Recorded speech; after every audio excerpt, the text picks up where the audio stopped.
Money doesn't buy happiness. You've heard it 1,000 times. But here's a fact proven with research studies: not having money absolutely creates misery. And the science backs this up in ways that might surprise you. Today, I'm going to show you the real relationship between money and happiness, when it matters most, when it stops mattering, and what actually creates lasting well being.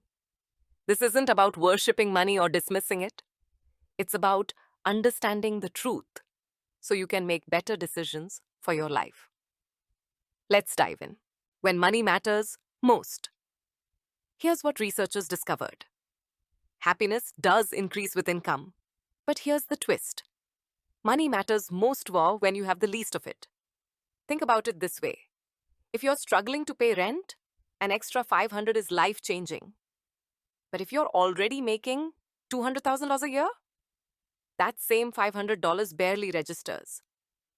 A 2024 study found that poverty doesn't just correlate with depression and anxiety, it actually causes them. We're talking about a vicious cycle where poverty leads to mental illness, and mental illness traps you in poverty. And get this: when researchers gave struggling families financial assistance, their depression and anxiety levels dropped significantly. Why? Because money solved their real problems: medicine, groceries, electricity bills. This isn't about wanting fancy things. This is about survival. What financial stress actually does to your brain. Let's talk about what happens when you don't have enough money. And I mean really not enough. Not can't buy the latest iPhone, but can't pay rent. First, chronic worry that never shuts off. Picture this. You're lying in bed at 2 a.m. doing mental math. Rent is due on the first. I have shortage of $500. Can I ask my landlord for more time? What if they say no? Your brain is in full survival mode. And research shows that debt is linked to depression even more than just having a low income.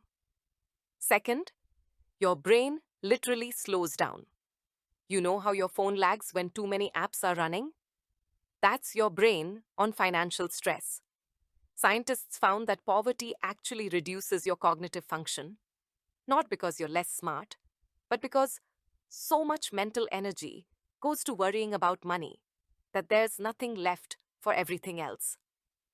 Think about trying to focus at work while wondering if your electricity will be cut off. Good luck. Third, you lose your social connections. Money isn't just about stuff, it's about people. When you can't afford to meet friends for coffee, attend that birthday dinner, or participate in normal activities, you start withdrawing. You disappear. Loneliness creeps in. And we know loneliness destroys mental health. Fourth, you lose control over your life. Research shows that having control over your time is one of the biggest predictors of happiness. But without money, that choice disappears. You take the job with terrible hours because you have no choice. You can't leave toxic situations. You're trapped. And that feeling of helplessness? The turning point. When does money stop mattering so much? Okay, so money clearly matters when you don't have enough. But here's where it gets really interesting. Research using data from over 1.7 million people worldwide found that happiness reaches a saturation point. Let me explain what this means. In wealthier regions like Western Europe and North America, the saturation point is higher, while in less wealthy regions, happiness plateaus at lower income levels. In some countries, it might be $40,000. In others, it might be $120,000. Why? Because the saturation point is about having enough to cover your needs in your environment: housing, healthcare, food, transportation, and some breathing room. What happens after you hit that point? More money still helps a bit, but nowhere near as much as it did before. The happiness gains from each additional dollar shrink dramatically once basic security is achieved. And in some cases, earning beyond the saturation point can even be associated with lower life satisfaction, possibly because people start comparing themselves to others more or sacrifice other important things for that extra income. what actually creates lasting happiness.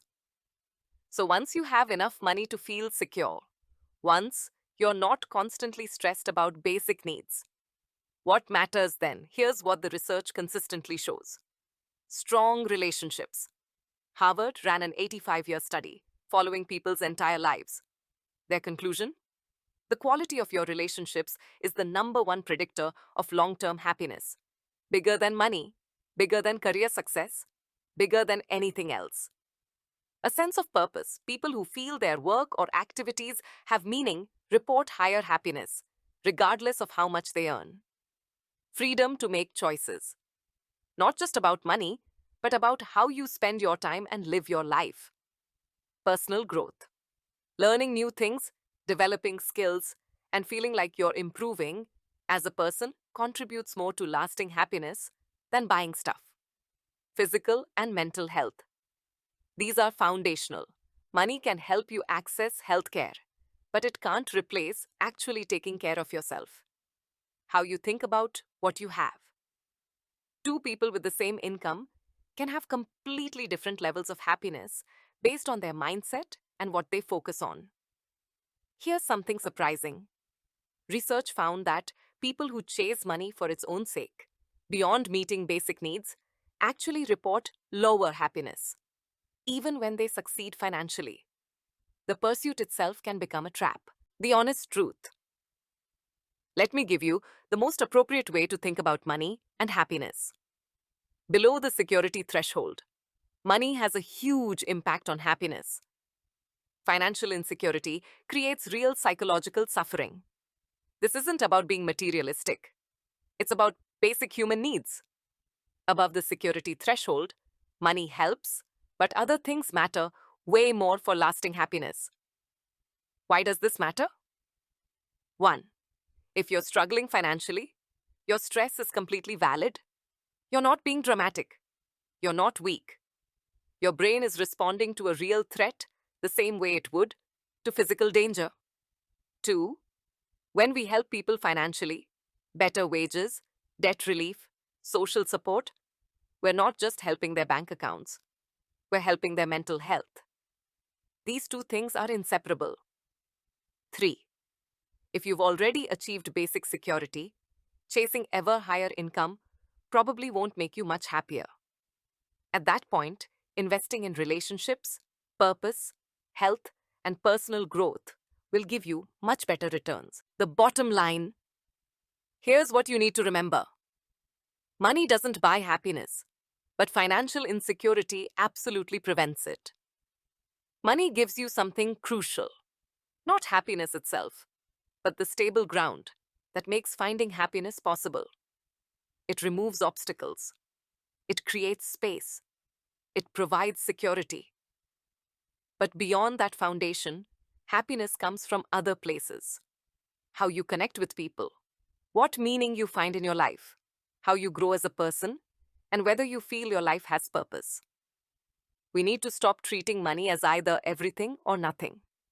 The truth is more nuanced. Financial security is essential, but it's not sufficient for lasting happiness.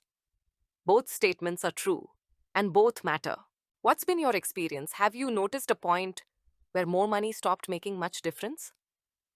What's mattered most for your happiness beyond money? Share your thoughts in the comments. And if this resonated with you, send it to someone who needs this balanced perspective. Like this video and subscribe to my channel. Thanks for watching.